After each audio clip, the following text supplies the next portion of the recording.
हाँ जी। मुझे ज्ञानी तो आत्मा विशेष प्रेरकता है, कहने वाला था शिव। और शंकर जो जिसको योगेश्वर कहते हैं, वो कहते हैं काशी मुझे उसे बड़ी। जोर से बोलो, सभी लोग सुने।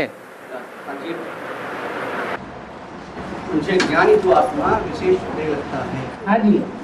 कहने वाले शिव है, मुझे ज्ञानी तो आत्मा विशेष। हाँ। अब शंकर जिसको योगेश्वर कहते हैं, योगराज के, वो अपने कैटेगरी वाले दूसरे नंबर काशी है। हैं? काशी काशी काशी है। हाँ। योगिनी माँ है, उसको विशेष प्रिय नगरी बोला है। तब जब हम कहते हैं गीता के भगवान शिव शंकर भोलेनाथ, तब शिव को एक रूप को प्रिय लगता है और शंकर को दूसरे रूप प्रिय लगता है। ऐसा कहना सही है। पहली बात है, शंकर योगियों का ईश्वर है। ईश माने शासन करता है।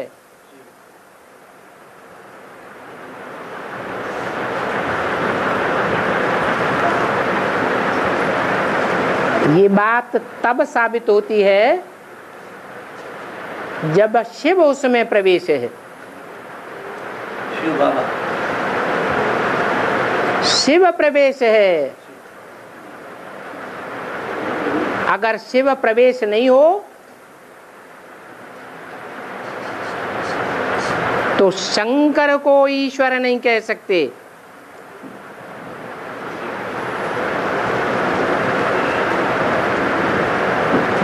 अगर वो ईश्वर होता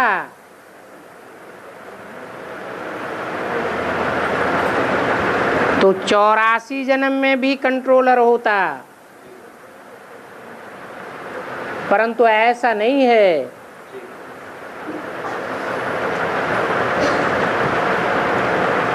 शंकर को याद में बैठा हुआ दिखाते हैं।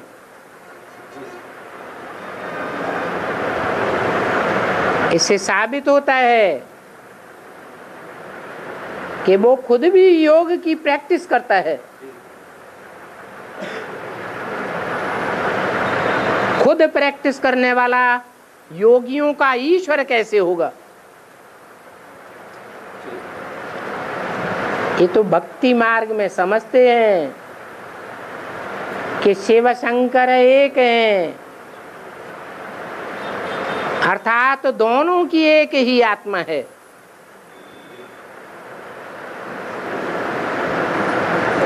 परंतु ये तो संपूर्णता की यादगार है। जब शंकर शिव समान बन जाता है,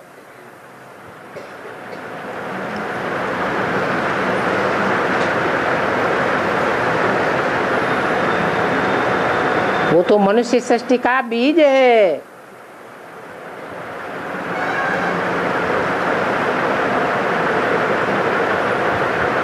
बीज से सारी सृष्टि की पैदाइश होती है।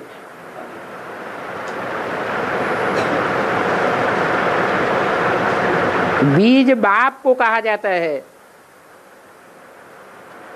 बाप रचयिता होता है, बाकी सब रचना है।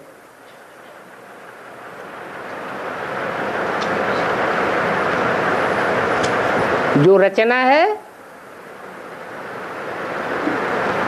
उस रचना से और रचना को वर्षा नहीं मिलता है।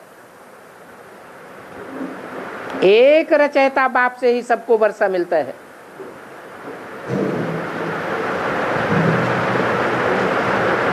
और नई सृष्टि की रचना का कारण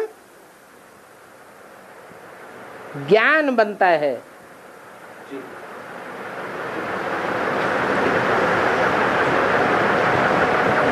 ज्ञानदाता एक ही शिव है, शंकर नहीं है।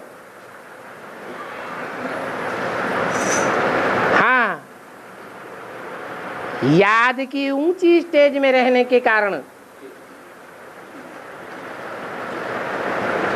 वो शंकर वाली आत्मा मनन चिंतन मंथन में आगे चली जाती है।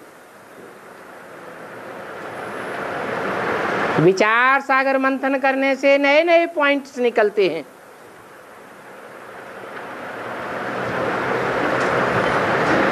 इसलिए ज्ञानी तू आत्मा कही जाती है।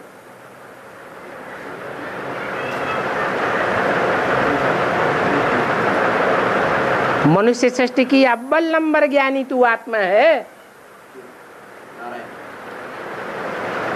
जो नर से नारायण बनती है।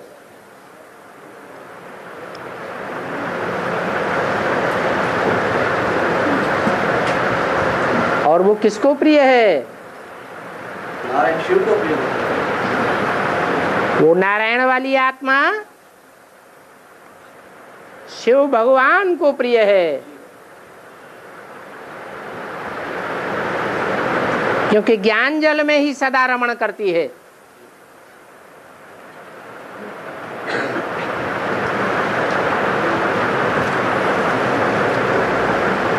बाकी आत्माएं सदैव ज्ञान जल में रमण नहीं करती हैं।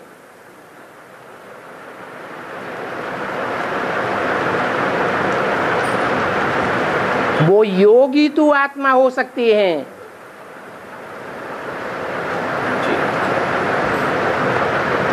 बाकी किसी को ज्ञानी तू आत्मा नहीं कहेंगे।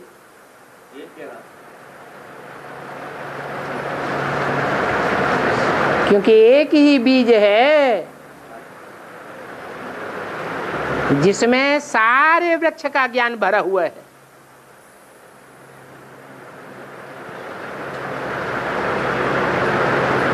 एक बीज में जड़ों का भी ज्ञान है, तने का भी ज्ञान है, टहनियों का भी ज्ञान है,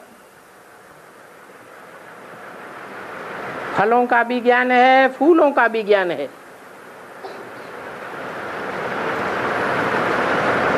इसलिए गीता में कहा गया है, ना हम तेषु ते मये,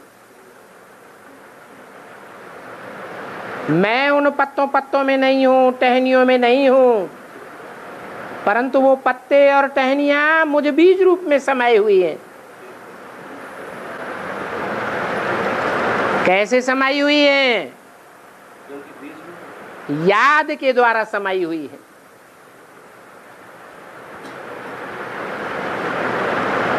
याद भी कोई अधूरी नहीं चाहिए।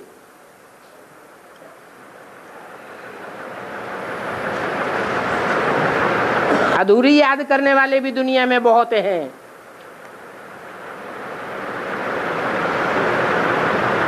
और संपन्नता की याद करने वाले भी हैं, जिनकी निरंतर याद है, सहज याद है, उनकी संपन्न याद होती है। वो है साकार में निराकार को याद करने वाले, जो सिर्फ साकार को याद करते हैं या सिर्फ निराकार को याद करते हैं, वो अधूरे योगी हैं। वो अधूरे योगी प्यारे नहीं कहे जावेंगे।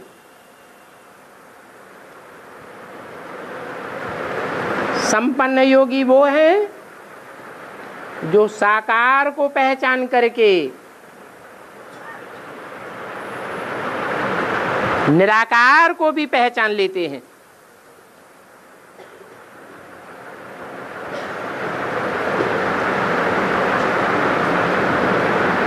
तो योगी तू आत्मा मुझे प्रिय है,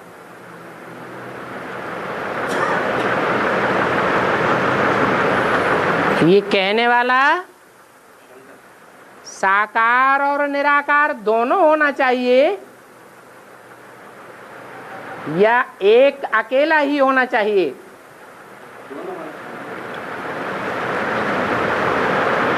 शिव ज्योति बिंदु 5000 वर्ष निराकारी दुनिया में रहता है,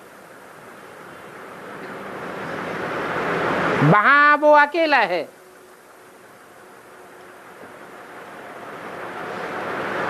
और जिस रथ में मुकर्रर रूप से प्रवेश करता है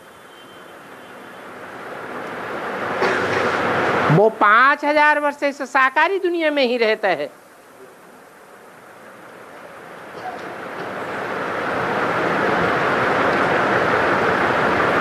तो जो इस साकारी दुनिया का निरंतर वासी है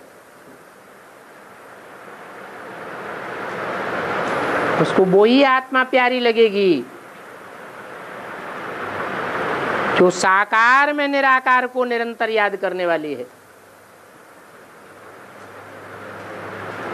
और ऐसी आत्माएं नंबरवार होंगी या एक दो ही होंगी? नंबरवार होंगी।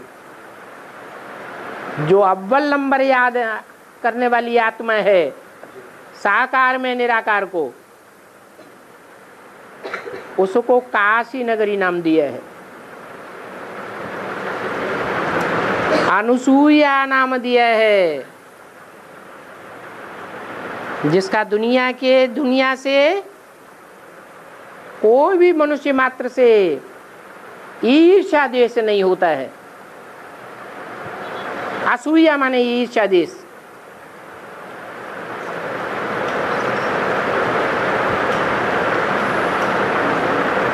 तो मुरली में जो आता है कि ज्ञानी तू आत्मा मुझे विशेष प्रिय है, तो विशेष प्रिय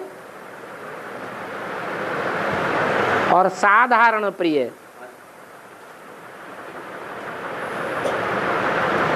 किसकी संख्या विरल होगी?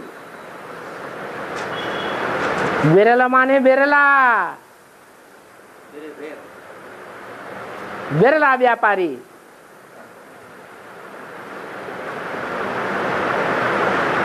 वो विरला व्यापारी भक्ति मार्ग में भी एक ही है,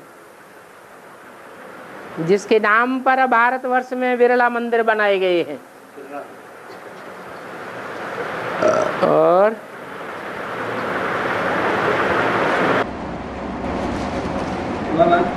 काम जीते जगत जीते, इंद्रिया जीते जगत जीते, काम जीते जगत जीते, अलग अलग है एक है।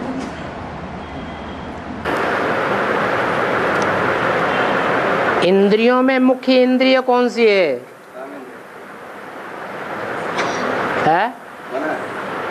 इंद्रियों में मुख्य इंद्रिय है काम इंद्रिय।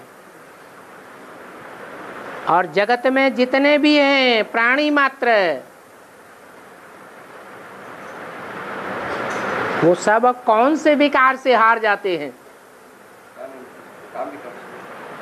सब काम विकार से हार जाते हैं। एक का ही गायन है जिसने काम के ऊपर विजय पाई, काम को भस्मीभूत कर दिया।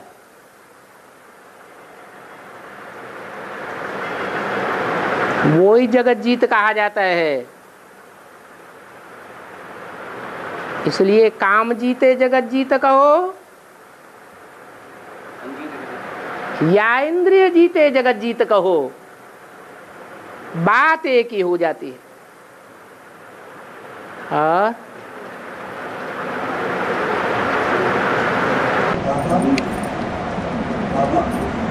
निराकार शिवशंकर भोलेनाथ का निराकार शिवशंकर भोलेनाथ का विवरण चाहिए। क्या बोला? निराकार शिवशंकर भोलेनाथ का अर्थ क्या है? निराकार शिवशंकर का भोलेनाथ का अर्थ क्या है? ऐसे बोला। निराकार शिव शंकर भोलेनाथ,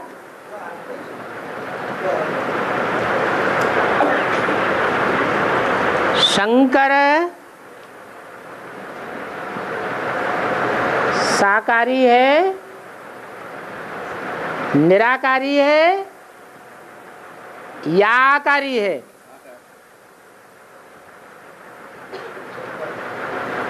क्या है? शिव साकारी है, निराकारी है या आकारी है? क्या है?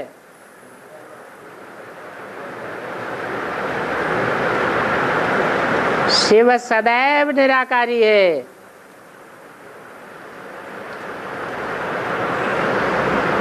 और इस दुनिया के मनुष्य मात्र सब साकारी हैं।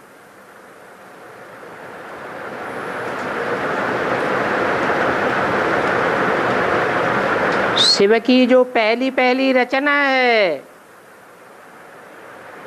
ब्रह्मा विष्णु शंकर, वो नंबरवार आकारी है। नंबरवार क्यों कहा? नंबरवार इसलिए कहा कि इन त्रिदेवों में से कोई नीची स्टेज वाला है, कोई मध्यम स्टेज वाला है और कोई ऊंची स्टेज वाला है।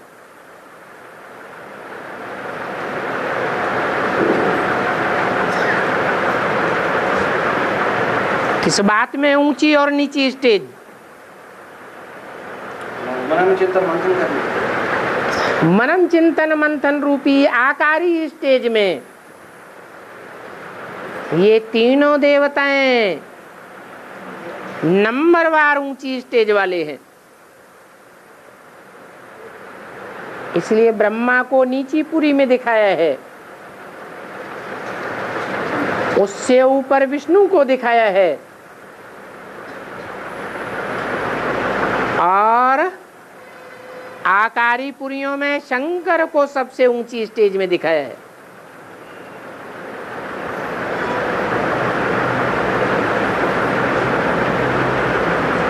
परंतु ये सूक्ष्म वतनवासी देवताओं की रचना जब बाप आते हैं तब ही करते हैं और पूरे 100 साल संगम के लिए नहीं करते हैं।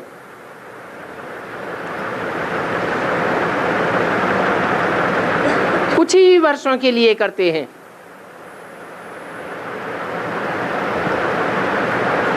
ये तो जानते हैं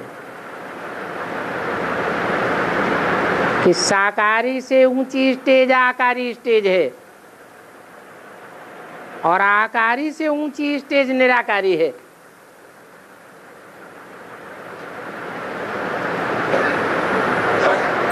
तो जो साकारी स्टेज में रहने वाले हैं, साकारी स्टेज के अभ्यासी ज्यादा है,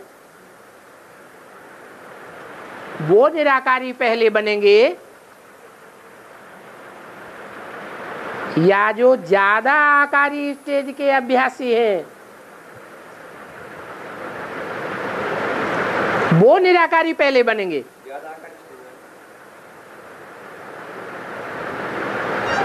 तो आकारी स्टेज में ज्यादा रहने वाला कौन है?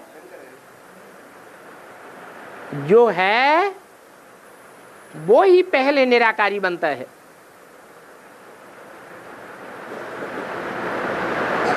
इसलिए शिव शंकर को मिलाकर एक कर दिया जाता है।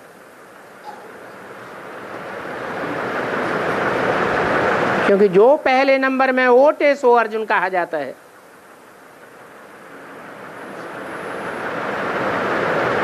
तो संपन्न स्टेज की यादगार है शिव शंकर भोलेनाथ।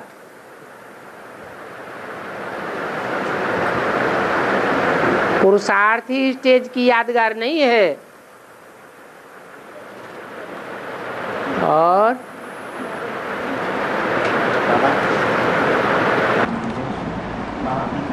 बोलो जो निराकार, जो सिर्फ निराकार या जो सिर्फ साकार को याद करते हैं उनको अधूरी योगी कहते हैं। तो खंड में एक पॉइंट है कि बड़े को भी याद किया तो सभी पाप कट जाएंगे। बड़े बड़े को भी याद किया तो सभी पाप कट जाएंगे। बड़े रूप को, हाँ, को भी, बड़े को भी याद किया बड़े रूप को भी याद करेंगे तो सभी तो भी पाप कट जावेंगे। बच्चों की ये कंप्लेंट रहती है कि हमें इतना छोटा बिंदु याद नहीं आता है, तो बाबा कहते हैं तुम्हें छोटा याद नहीं आता है तो तुम बड़े को ही याद करते रहो। जैसे मंदिर में शिवलिंग रखा हुआ है, बड़ा रूप है जिसको शिव शंकर भोलेनाथ कहा जाता है, उस लिंग में बड़े रूप में जो स्टार रखा हुआ रहता है,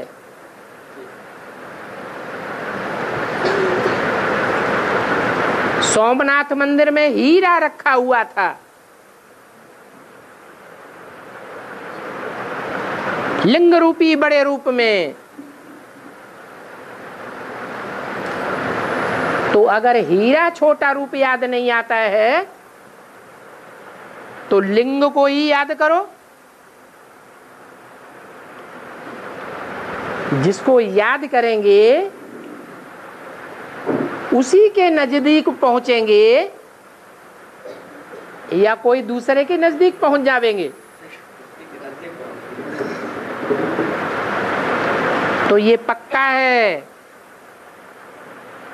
कि जो लिंग रूप बड़ा रूप है उसकी याद में रहने वाले अगर लिंग बड़े रूप को ही याद करेंगे, उस बड़े रूप में ज्योति बिंदु छोटा रूप समाया हुआ है या नहीं है, तो उस बड़े रूप को याद करने वाले कहाँ पहुंच जावेंगे? हैं? उसके पास ही पहुंच जाएंगे। उसी के पास लास्ट में पहुंच जावेंगे। और लास्ट में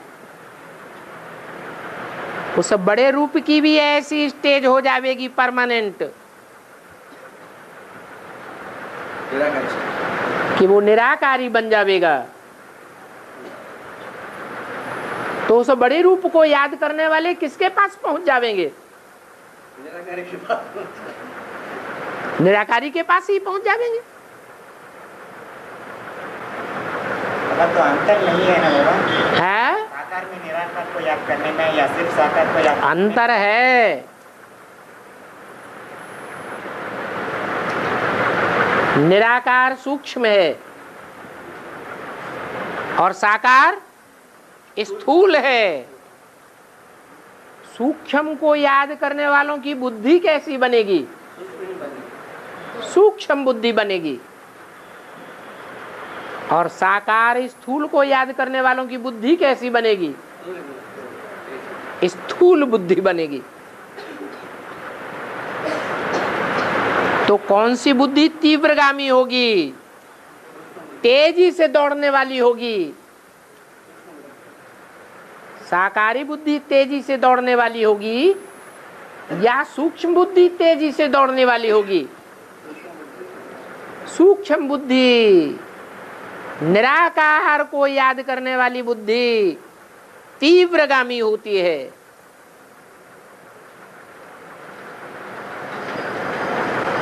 इसलिए गीता में लिखा है क्षिप्रम भवति मुक्तात्मा।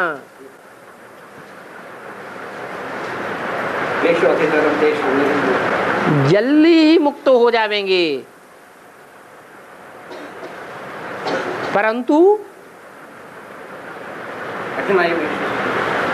वो साकार को याद नहीं करते हैं।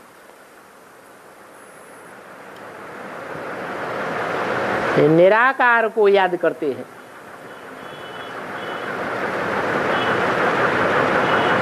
निराकार निर्गुण है या सगुण है? तो निराकार को याद करने वाले निर्गुण ही बनते हैं। मुझ निर्गुण हारे में कोई गुण नहीं। और साकार को याद करने वाले सगुणी, गुणवान बन जाते हैं, जल्दी बन जाते हैं।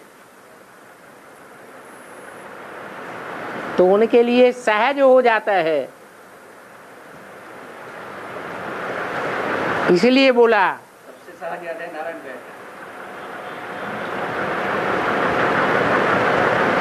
कि सबसे जास्ती सहज याद है नारायण को याद करना। क्योंकि नारायण संपन्न स्टेज का नाम है, नारायण पुरुषार्थी स्टेज का नाम नहीं है। परंतु पहचानने की बात है, 100% निश्चय बुद्धि बनने की बात है कि यही नारायण का पार्टधारी है।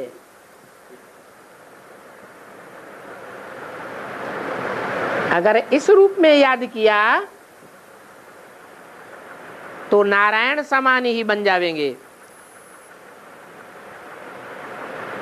और दोनों में श्रेष्ठ क्या है?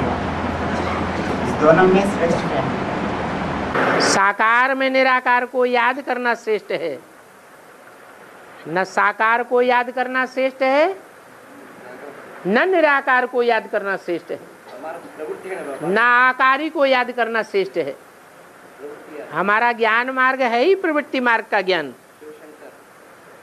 निराकार के बगैर साकार प्रत्यक्ष नहीं होता, और साकार के बगैर निराकार कुछ नहीं कर सकता। दोनों का मेल चाहिए। तो याद में भी दोनों के मेल चाहिए।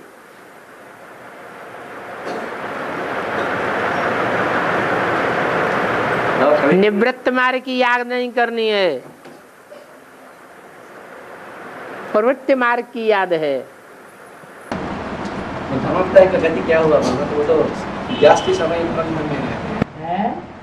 वो धर्मपिता जो निराकार को याद करते हैं वो तो स्वर्ग में आते ही नहीं। इसलिए प्रवृत्ति में नहीं आते हैं, उनके धर्म निवृत्ति मार्ग के धर्म हैं।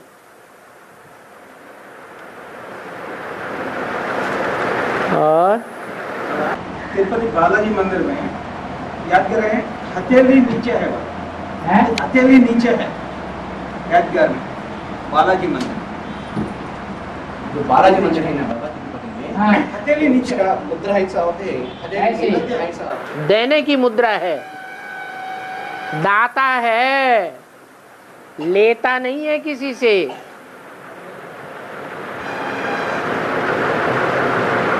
और बाबा है ये अष्टदेव और नवग्रह जो बात है बाबा, इसकी थोड़ा स्पष्टता चाहिए बाबा। तो अष्टदेव जो है माना जो 10 धर्म में अर्थनास्तिक और नास्तिक को छोड़कर जो 8 धर्म आत्मा और परमात्मा स्वर्ग और नरक को मानने वाला जो है, इन धर्मों की पूर्वज है अष्टदेव। माना धर्मों में 100% सच्चाई जो होता है वो अष्टदेव के रूप में चुनी जाती है। तो इस क्रम में अष्टदेव भी नवग्रह के रूप में पूजी जाती है। नहीं। अष्टदेव शिव की अष्टमूर्तियां हैं, जो श्रेष्ठ देवताओं अर्थात पूर्वजों के रूप में पूजी जाती हैं। वो नवग्रह नहीं है बाबा। नवग्रहों में वो ग्रह हैं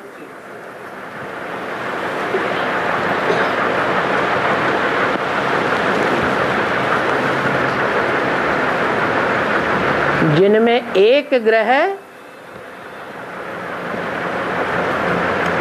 कोई प्राप्ति करने वाला नहीं है, नाम मात्र की प्राप्ति है।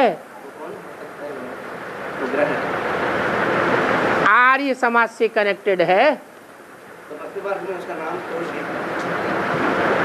जैसा सूर्य जो बाद में संसार में प्रत्यक्ष होता है, पहले प्रत्यक्ष नहीं होता है।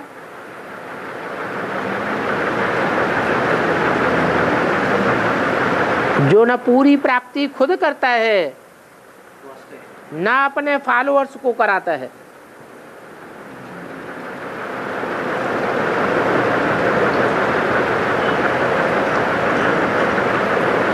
नाम मात्र की प्राप्ति होती है, कहने के लिए राजा बनते हैं, राज करते हैं,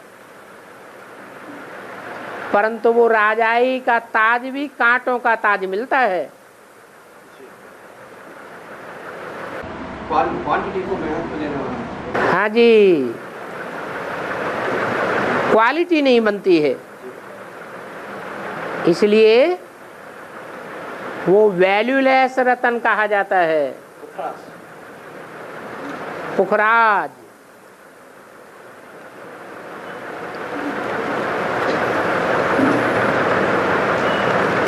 परंतु अर्ध नास्तिक तो है, पूरा नास्तिक तो नहीं है।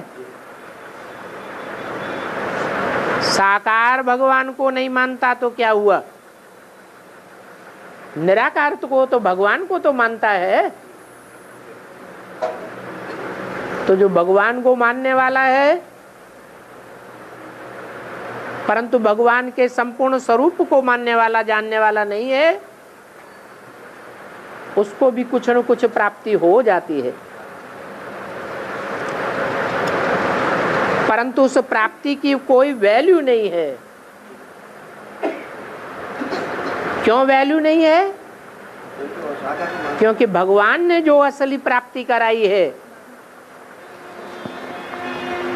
उस प्राप्ति को वो वैल्यू नहीं देते हैं।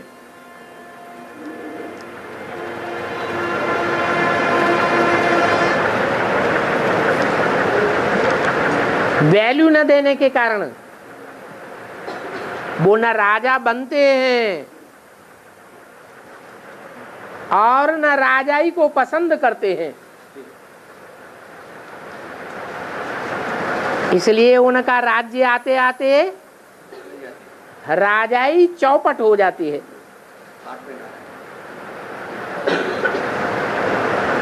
ये राजाई भगवान की देन है, वो राजाई को नष्ट करने वाले हैं। वो प्रजा को महत्व देते हैं, प्रजा के ऊपर प्रजा का राज्य चलाते हैं। राजाओं को और राजाई को पसंद नहीं करते हैं, इसलिए उन्हें भगवान की पूरी प्राप्ति नहीं हो सकती। फिर भी कुछ न कुछ राज्य तो करते हैं। आज प्रेसिडेंट बनेंगे, भले 5 साल प्रेसिडेंटी चली या न चली, बीच में ही उतार दिए गए तो भी कुछ राज्य तो किया ना।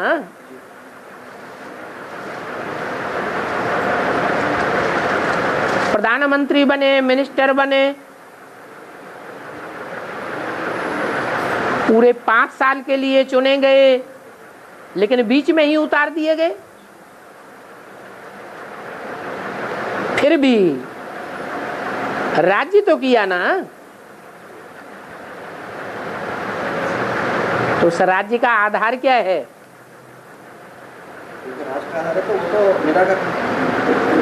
उन्होंने भी कुछ न कुछ पवित्रता की पालना की है।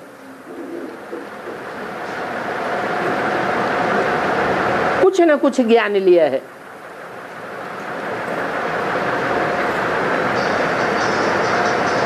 इसलिए नवग्रहों में उनकी पूजा की जाती है। और मतलब उसको छोड़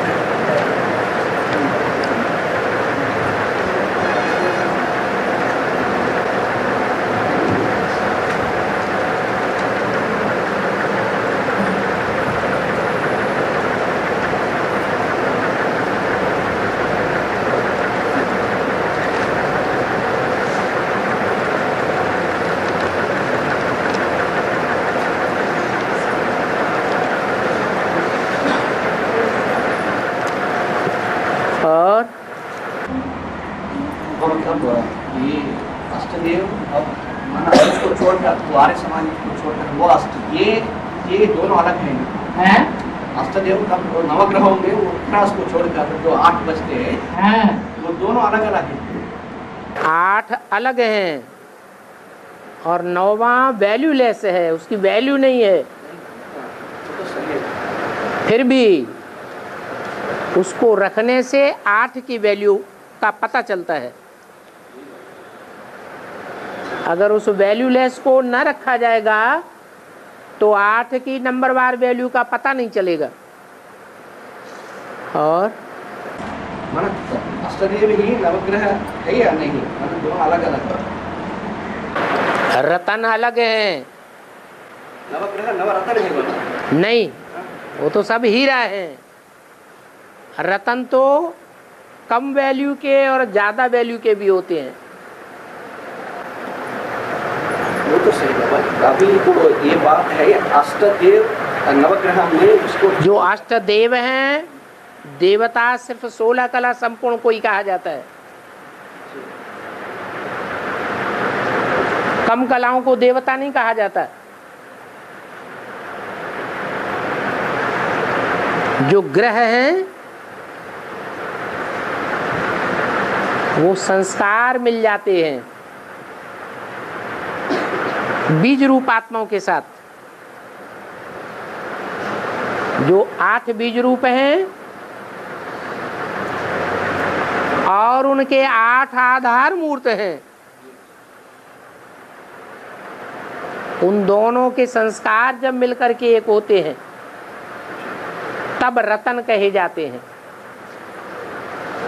उनकी गिनती नवग्रहों में होती है। और जैसे इस्लाम धर्म की जो बीज है उसको शुक्राचार्य कहा, वो रतन है। वो रत्न है। और आज मुरली में आया कि ऐसे नहीं, एक ही आत्मा को मंथन करना है, नंबरवार है। हैं? ऐसा नहीं, एक ही आत्मा को मंथन करना है। विचार सागर मंथन बात आई है बाबा आज की मुरली में।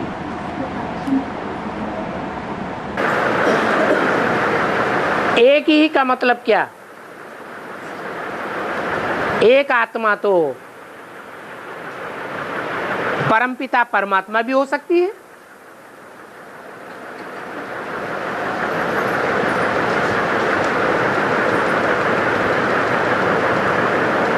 और उसके अलावा जो भी 500-700 करोड़ आत्माएं हैं उनमें से भी कोई एक हो सकती है। तो किसका मंथन करना है?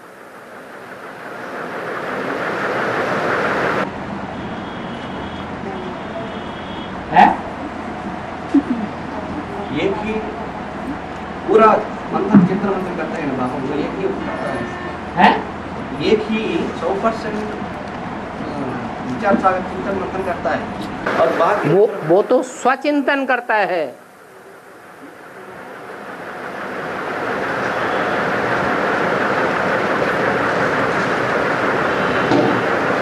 परमपिता स्व है या पर है? स्व है। और अपनी आत्मा तो स्व है ही। तो अपनी आत्मा का मंथन करना और परम पिता का मंथन करना, इससे कल्याण ही कल्याण है। बाकी किसी भी आत्मा का मंथन करना, चिंतन करना पर चिंतन में आ जाता है।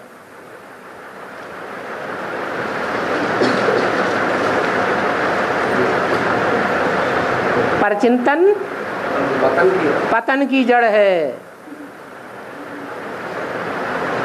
पर चिंतन से नीचे ही गिरेंगे।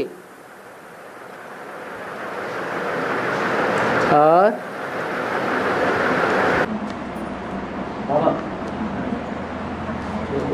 सूर्यवंश में 12 नंबर है। हाँ जी। 12 नंबर में 12 नंबर विशेष है सूर्यवंश में। लेकिन है। ये 12 नंबर ही 12 ज्योतिर्लिंग के रूप में पूरी जाती है ना। 12 ज्योतिर्लिंग 12 राशि है ना बाबा? नहीं,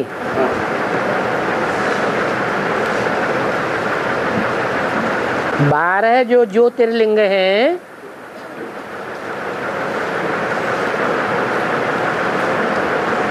वो किसके लिंग हैं?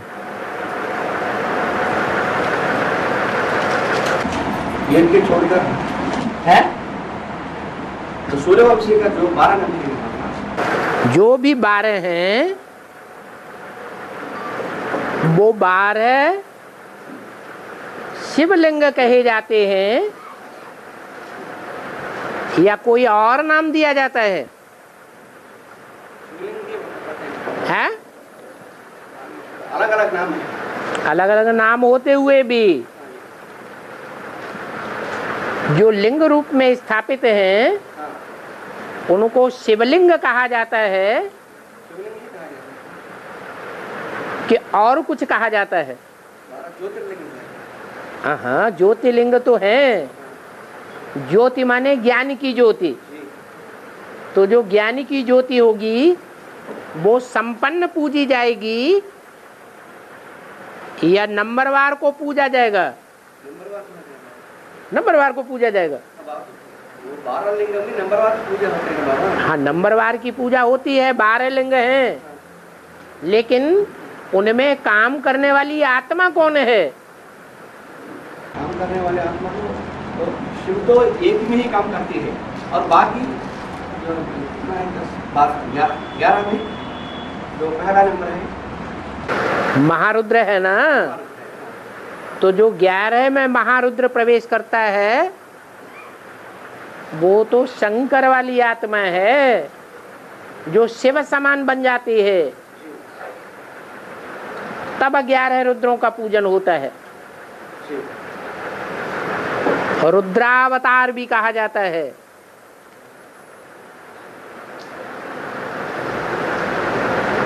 उन रुद्रावतारों में अलग अलग अवतार गाए हुए हैं। रुद्र के अवतार हैं।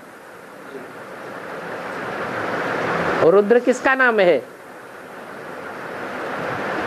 निराकार शिव का नाम है या साकारी रूप धारण करने वाले का नाम है? धारण करने वाला साकारी होता है ना, निराकार। हाँ जी।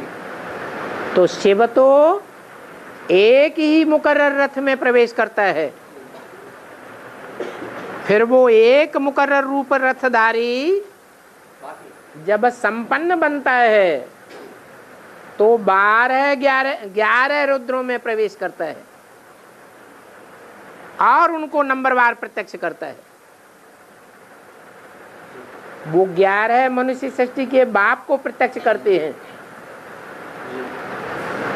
और उन 11 को मनुष्य सृष्टि का जो बाप है वो प्रत्यक्ष करता है। तो कहा जाता है फादर सोज सन्स, सन सोज फादर। तो 12 नंबर में होगा तो 8 अष्टदेव है और बाकी 4 नसदेव है। हाँ जी। नसदेव में तो त्रेता के अंत में जो 3 सीढ़ियां बसते हैं वो 3 सीढ़ियां भरत लक्ष्मण और शत्रुघ्न जो गिरी हुई जो स्वर्ग है उसको तो अधिकार देते हैं बाहर। हाँ जी। लेकिन एक बचा हुआ ना बाबा 12 नंबर 12 नंबर उसका कोई 12 नंबर बचा हुआ ना। 12 नंबर बचा हुआ माना तो अष्टदेव के बाद भरत 9वां नंबर और लक्ष्मण 10वां नंबर और शत्रुघ्न 11 नंबर। तो 12 नंबर बचा हुआ ना, उसका कोई वैल्यू है नहीं, उसका पार्ट क्या है? वो तो पहले ही बता दिया, वो वैल्यू ही नहीं है उसकी। वो है बाबा हाँ जी। जो अपना और लौकिक में कहते हैं जो ज्यादा पुण्य करेगा उनको भगवान जल्दी ले लेते हैं। जो ज्यादा पुण्य करेगा ज्यादा पुण्य करेगा हाँ। तो भगवान जल्दी ले लेते हैं। हाँ तो बेहद में बेहद में बड़े से बड़ा पुण्य क्या है? ब्राह्मणों की दुनिया में बड़े से बड़ा पुण्य क्या है? बड़े से बड़ा दान क्या है? ज्ञान दान।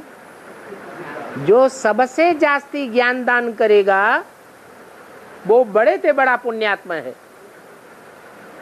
ज्ञान दान करने से ज्यादा पुण्य कोई और होता ही नहीं। तो भक्ति मार्ग में गायन पड़ता है, जो ज्यादा पुण्य करेगा वो पहले स्वर्ग में जाएगा, है यहाँ की बात। और ज्ञान सूर्य और ज्ञान सागर अलग अलग है। और गीता में क्या है कि मैं पहले ज्ञान सूर्य को देता हूँ, तो मैं सूर्य और सागर कौन है?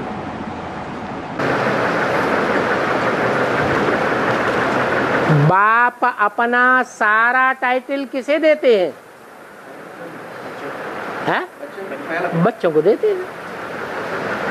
जो सूर्य टाइटल है वो शिव बाप के बड़े बच्चे को मिलता है। टाइटल मिलना का मतलब ये नहीं है कि वो खुद है। बाप का टाइटल है,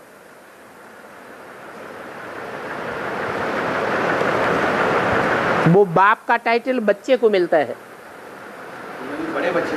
बड़े बच्चे को। तो इसका मतलब है कि वो टाइटल धारी है। जैसे ब्रह्मा बाबा प्रजापिता ब्रह्मा कहलाए गए, तो क्या प्रजापिता थे? प्रजापिता होना अलग बात है और टाइटल धारण करना अलग बात है। और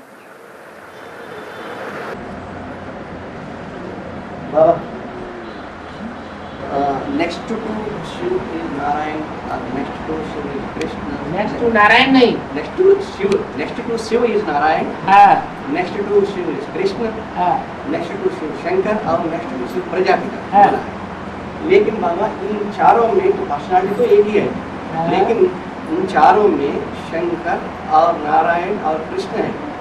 जो ये तीन मूर्तियां है वो पवित्र है, मानो उनको पूजा होती है। लेकिन जो प्रजापिता वाली आत्मा है वो पतित पाठ की नाम है ना बाबा। वो प्रजापिता नाम शास्त्रों में भी प्रजापति का नाम गायन है, तो प्रजापिता की भी नाम नहीं है। अब इन तीनों से उसको जोड़ने में क्या?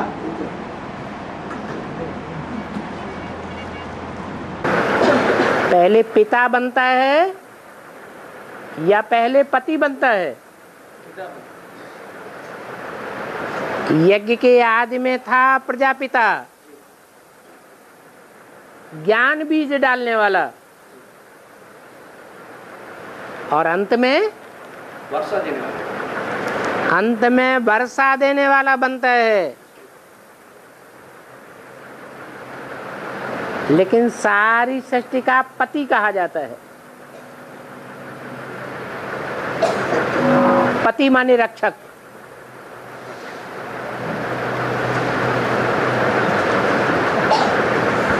इसलिए अंतर पड़ जाता है। वर्षा तो पति से नहीं मिलता है ना बाबा, पिता से मिलता है ना। जिनको वर्षा मिला हुआ है वो कितने हैं? वर्षा तो 108 है। वो राजाई का वर्षा है। जिनको राजाई का वर्षा मिलता है उनके नीचे प्रजा भी है, और यथा राजा तथा प्रजा कही जाती है। तो 4.5 लाख सब क्या हो गए? राजा हो गए। राजा क्वालिटी के ही हो गए। जो राजा क्वालिटी के हैं वो सब ऊंचे हैं, कोई नीचे नहीं है। और लेकिन बात यही बाबा, वो 4.5 लाख आत्मा जो है ज्ञानी को अंत में जिनका शरीर सुरक्षित होता है, प्राप्त है, वो अंत वाली आत्मा माना 4.5 लाख वाली आत्मा उस बर्फ से बाहर निकलने के लिए 150 वर्ष लगता है। 150 वर्ष 150 वर्ष।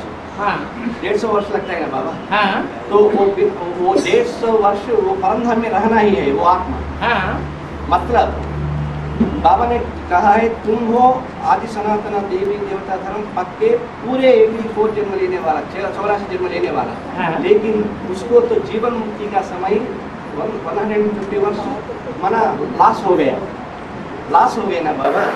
वर्ष लाश हो गया, जन्म तो मिला, पहला जन्म सतयुग में, जन्म तो 84 कहे जाएंगे, पूरा 84 बताएगा। पूरा 84 जन्म कहे जाएंगे। जन्म कोई आधा थोड़ा ही होता है कि आधा मर जाए और आधा जिंदा। मतलब ये बाबा तो उनको 150 वर्ष तो सुख नहीं, जीवन मुक्ति है ही नहीं। वो 150 वर्ष कहो या कोई के 50 वर्ष कहो या कोई का 1 वर्ष कहो, पूरे 84 जन्म तो किसी के नहीं है, नंबरवार है सब 84 जन्म। पूरा 84 जन्म तो एक का ही है, बाकी का नंबरवार। इसलिए 150 वर्ष वाले कोई क्यों पकड़े। बाबा माना वो तो शरीर सहित बाप को पहचान है ना, लेकिन ब्रह्मा वाली जो आत्मा है वो 69 में शरीर छोड़ दिया है और उनको निजी शरीर 2036 में मिलती गई। तो उनका माना परमधाम में रहने की 71 वर्ष हो गया, लेकिन उसको 150 वर्ष हो गया। अरे जो शरीर से सहित बाप को पहचानने वाला को कम हो गया जीवन मुक्ति स्टेज, और जो शरीर से नहीं पकड़ा जो पहचानना ही बड़ी बात नहीं है,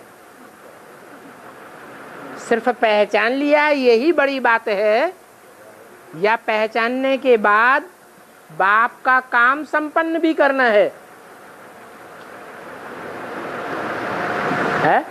संपन्न भी करना है बाबा। हाँ जी, तो उसमें अंतर पड़ जाता है।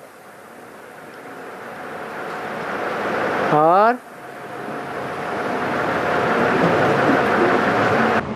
लेकिन बाबा ये बोलते हैं ना तुम बच्चे कोई गुण आई नहीं और नहीं, लेकिन ये विशेषता मैं देखता हूँ तुम बाप को साकार सशरीर से पहचानते। ये बोलते इसे 4.5 लाख बच्चे बाप को पहचानते हैं। बाप कहते हैं दुनिया वालों में वो विशेषता नहीं है जो तुम बच्चों में विशेषता है, वो विशेषता बाप तुम बच्चों में देखते हैं। वो क्या विशेषता है? बाप की पहचान। लेकिन पहचान लेने मात्र से ही सब कुछ हो जाएगा है? नहीं। हाँ जी, इसलिए अंतर पड़ता है। और आज से 5000 वर्ष पहले दुख का नाम निशान नहीं था है? आज से 5000 वर्ष पहले सत्व प्रधानता और दुख का नाम निशान नहीं था।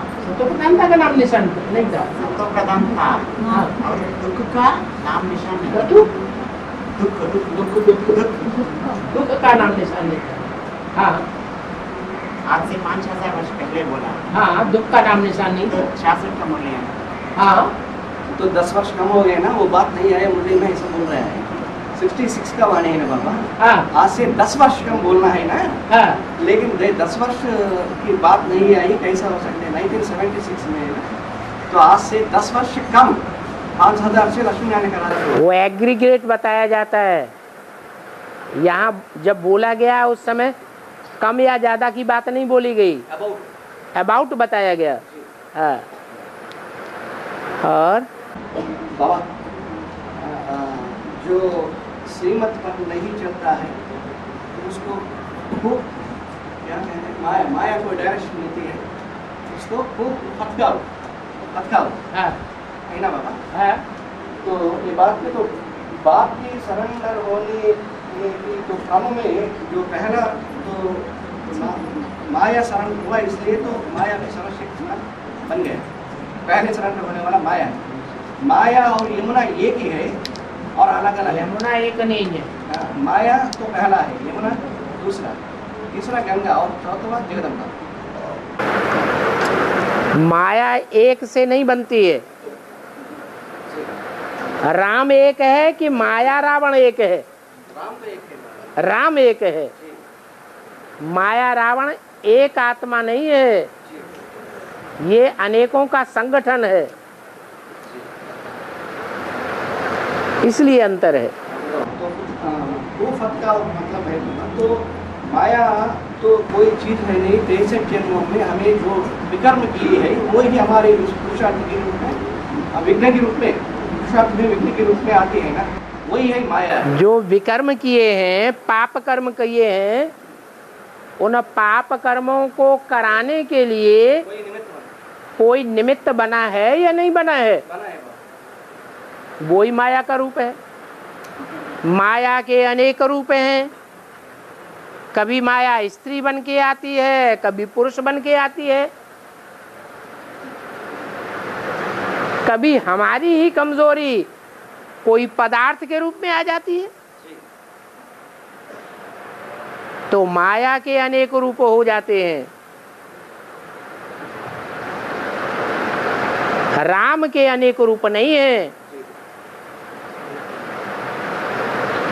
और लेकिन वहाँ तो डायरेक्शन मिलने की बात आती है, तो हमारा तो ज्ञान तो प्रैक्टिकल है, तो प्रैक्टिकल कैसे डायरेक्शन देते हैं आप उसको, तो श्रीमत पर नहीं चलने वाला तो फत का माना बाप जो है वो प्रैक्टिकल में श्रीमत देने के लिए नहीं आते हैं। प्रैक्टिकल खाता ही बात, और माया को भी ऐसा प्रैक्टिकल में डायरेक्शन देते हैं। माया को डायरेक्शन देते हैं, लेकिन माया का कोई एक रूप नहीं है। माया के बहुरूप हैं जो हमको नीचे गिराते हैं। और इसमें डायरेक्शन देने का मतलब क्या है? क्या डायरेक्ट? माया को डायरेक्शन, बाप माया को डायरेक्शन देती है। माया के अनेक रूप हैं, सबको डायरेक्शन देते हैं कि जो मेरी श्रीमत पर नहीं चलते उनको खूब फटकाओ, और श्रीमत पर वो ही चलेंगे जो आत्मिक स्थिति में रहेंगे।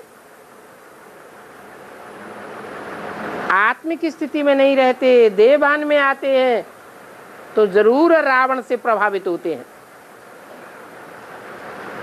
और प्रभावित कौन होते हैं? कमजोरी कब से शुरू हुई, कब आई, कहां से आई? पूर्व जन्म से आई। तो जब से ये कमजोरी आना शुरू हुई और उस कमजोरी को लाने के लिए कोई निमित्त बना, वो माया का रूप था। वो ही आकर के हमसे अभी हिसाब किताब लेता है।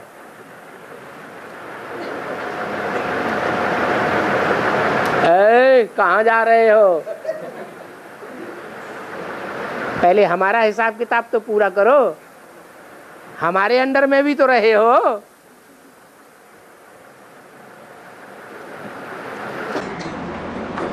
लेकिन बाबा ये तो बनाई बनना ही कहना है, तो बाबा बनाई किसने? नहीं, हमने बनाई। कब बनाई?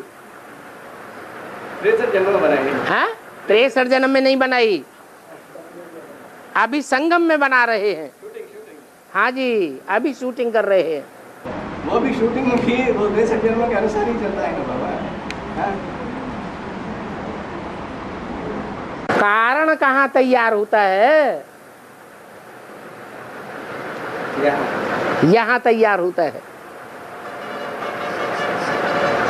और दिल्ली में ये पॉइंट है कि 4 भुजा वाला ब्रह्मा 1000 भुजा वाले ब्रह्मा के पास गया, इसका क्या है?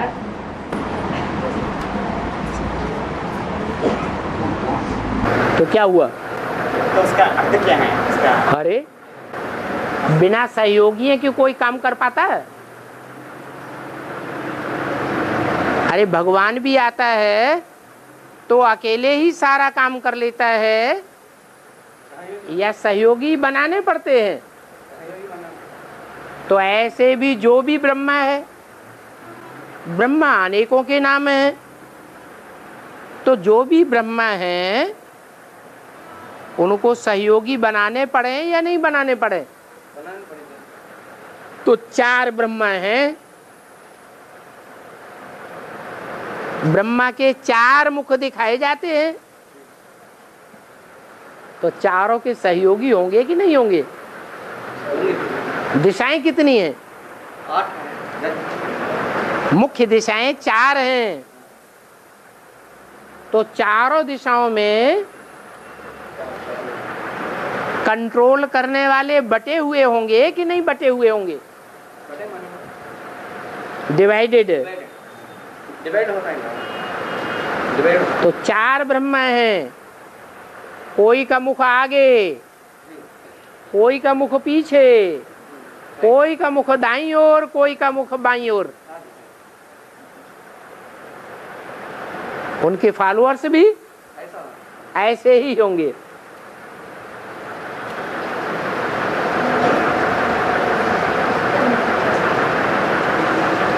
वो चारों ही ब्रह्मा जिनके 4 मुख दिखाए जाते हैं, वो एक ही कैटेगरी के हैं या अलग अलग कैटेगरी के हैं? तो उनके फॉलोअर्स भी अलग अलग कैटेगरी के हैं।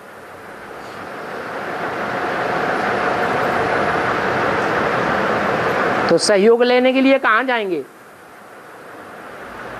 अपने फॉलोअर्स के पास जाएंगे या नहीं जाएंगे? 4 ब्रह्मा हैं,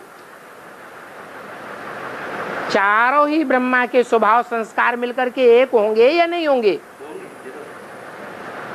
जब 4 के स्वभाव संस्कार मिलकर के एक होंगे तो अपने सहयोगियों को भी मिलाएंगे या नहीं मिलाएंगे? तो जाना पड़े ना।